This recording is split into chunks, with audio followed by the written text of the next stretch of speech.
it goes wild, northern lands by Lough's waters cold and grand. The Fenian strode with hearts at peace, their hunting done, their labour ceased, their laughter rang through heathered land. Their spears at rest, no war at hand, but Fionn grew still, his keen gaze cast upon an odd shape half hidden grass. A horse's bone long picked and dry, with something pale that twitched inside, a maggot white as morning frost curled in the rib that the mare had lost. Now Fionn, their chief of sharpened mind, held gifts no other man could find, for long ago beneath the druid's care Fingas white silver hair he ate the salon bright and famed, and from that day all knowledge claimed.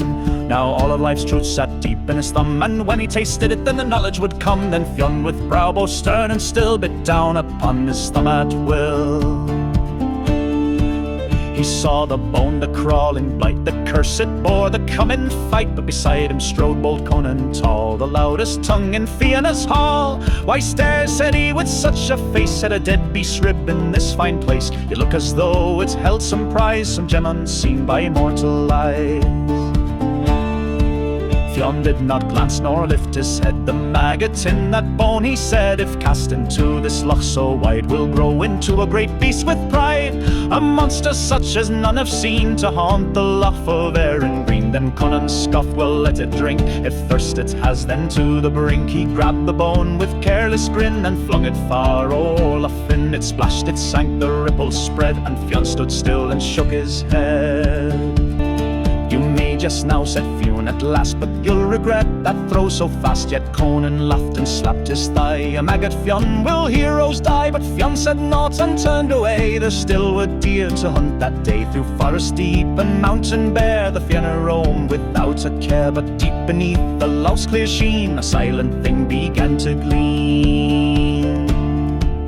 A year went by, the season spun, the hunts were good, the battles won. But on the dawn of that same day came riders fast from far away. Through mire and mist their horses flew, their cloaks were torn, their faces blue. They cried, "O Fionn, hear our despair, there's something foul within the lair." The lough runs strange, the livestock fade, our hounds are gone, our children stayed. No games, no songs beside the shore, they feel a gaze, they fear what's more. And all began with Conan's throw, the bone that made the darkness grow. Then Fionn stood tall, his face grown grave, will meet the thing that haunts the wave. They came at dawn to Lough inside, with shields in hand and eyes all wide. The waters churned with sudden swell, then up it rose, a spawn of hell. 3 humps it bore, its skin like death, it stank of rotted steam, foul breath. Its eyes were coals, its maw stretched wide, a cart could vanish deep inside. It shrieked, it lunged, its tail did sweep, it dragged men scream into the deep.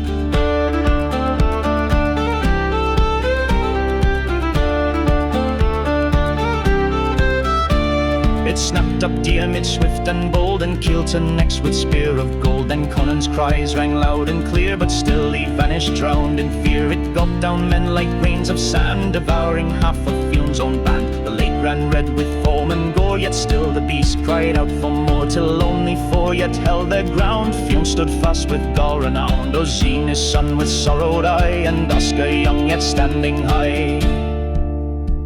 Then Oscar turned to Fionn and cried, "Grandsire, we cannot fell this outside, but jam its jaws and hold them wide. I'll strike the heart from deep inside." Fionn gave a nod, his voice was low, "Then make it fast and make it so." So Gull stepped forth with steady aim, and hurled his spear through throat and fang. It pierced the jaw, the beast gave shriek, its gaping maw could never speak, nor shut, for Oisine's spear came to, and pinned it fast as through it flew. Then Oscar roared and made his leap into the dark, the steaming deep. Bile and blood brave Oscar tore his blade, a torch through flesh and gore. He found the heart, and with a cry he struck it true to make it die. Coronach let loose a final cry, then split beneath the blood-red sky. Its belly tore, its lifeblood poured, and crimson stained the Lough's broad ford.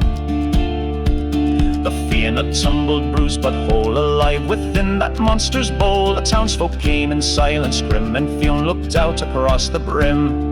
Once Lough Fin so calm, so clear, now red with blood and battle sear. At tears a quill, what you be fair, Lough Derg, so be its nameless word. Then croonin' stirred, all slick with grime, half digested, sticking slime. He looked a fionn with sheepish drawl, still picking entrails from his shawl. Well, Captain, seems you had the call. The wee maggot was thirsty after all.